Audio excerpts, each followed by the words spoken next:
Phone call తో మీ బంగారాన్ని విడిపించి ప్రెజెంట్ మార్కెట్ రేట్ కే కొని బ్యాలెన్స్ అమౌంట్ ని క్యాష్ గా లేకపోతే సమానమైన బంగారాన్ని మీకిస్తుంది అక్షయ గోల్డ్ హబ్.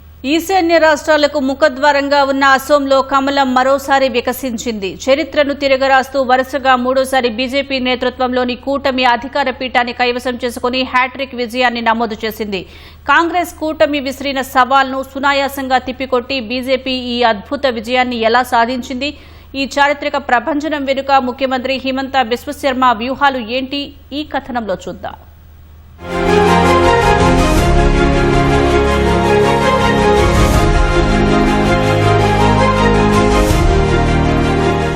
అసోంలో బీజేపీ విజయానికి ప్రధాన కారణం ఆ పార్టీ ట్రంప్ కార్డ్ ముఖ్యమంత్రి హిమంత బిశ్వశర్మ. అసోం ప్రజలు, ముఖ్యంగా యువత ఆయనను ఆప్యాయంగా మామా అని పిలుచుకుంటారు.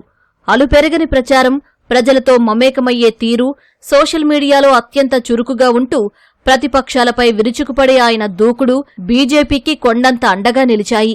ప్రభుత్వ పథకాలను క్షేత్రస్థాయికి చేర్చడంలో, పార్టీ కేడర్ను నిత్యం అప్రమత్తంగా ఉంచడంలో హిమంత బిశ్వశర్మ కనబరిచిన మైక్రో మేనేజ్మెంట్ నైపుణ్యాలు ఈ ఎన్నికల్లో వన్ మ్యాన్ షోలాగా పనిచేశాయి.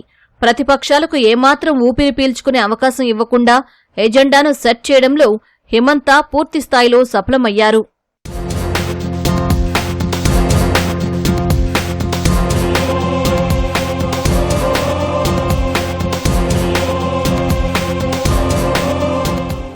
గత 5 ఏళ్లలో అసోం ముఖ చిత్రాన్ని మార్చేలా జరిగిన మౌలిక సదుపాయాల అభివృద్ధి బీజేపీ గెలుపులో కీలక పాత్ర పోషించింది. బ్రహ్మపుత్ర నదిపై నిర్మించిన భారీ వంతెనలు, మారుమూల గ్రామాలకు సైతం విస్తరించిన రోడ్డు కనెక్టివిటీ ప్రజలకు ప్రత్యక్షంగా లబ్ధి చేకూర్చాయి.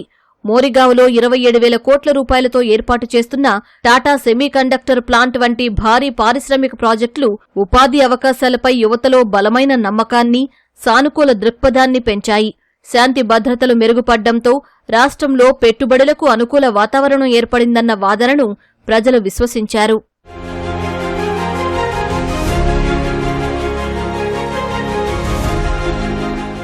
అరుణోదయ పథకం బీజేపీకి బ్రహ్మాస్త్రంలా పనిచేసింది.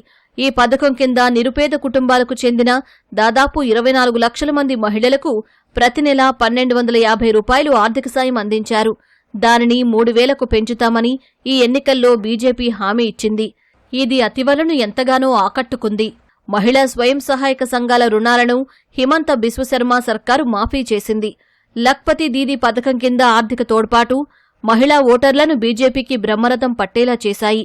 బంగ్లాదేశీ మియాలు ఆక్రమించుకున్న భూములను తిరిగి స్వాధీనం చేసుకుంటామని హామీ ఇవ్వడం బీజేపీకి కలిసొచ్చింది.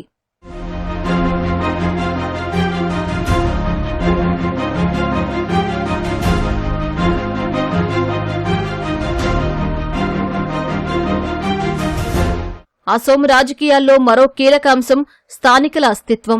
హిమంత బిశ్వశర్మ ప్రభుత్వం చేపట్టిన నియోజకవర్గాల పునర్విభజన స్థానిక అస్సామీలు, గిరిజనుల రాజకీయ హక్కులను కాపాడేలా ఉందన్న భావన మెజారిటీ వర్గాల్లోకి బలంగా వెళ్లింది. బాల్య వివాహాలపై కఠిన చర్యలను మెజారిటీ ప్రజలు స్వాగతించారు. ప్రతిపక్షాల బలహీనత కూడా బీజేపీ విజయాన్ని మరింత సునాయాసం చేసింది. కాంగ్రెస్ నేతృత్వంలోని అసోం సమ్మిళిత మోర్చా క్షేత్రస్థాయిలో బలమైన ప్రత్యామ్నాయంగా నిలబడలేకపోయింది. అసోం కాంగ్రెస్లో గౌరవ్ గొగోయ్ లాంటి నేతలు ఉన్నా హిమంతకు దీటైన మాస్ అప్పీల్ ఉన్న నాయకుడు లేకపోవడం ప్రతికూలంగా మారింది.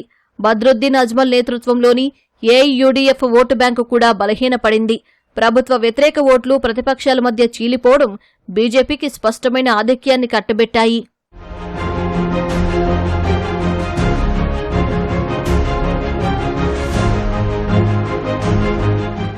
ముఖ్యమంత్రి హిమంత బిశ్వశర్మకు ఉన్న ఇమేజ్, ఆయన చేపట్టిన అభివృద్ధి పనులు, ఎన్నికల్లో అనుసరించిన వ్యూహాలు అసోంలో బీజేపీని ఎదురులేని శక్తిగా నిలబెట్టాయి.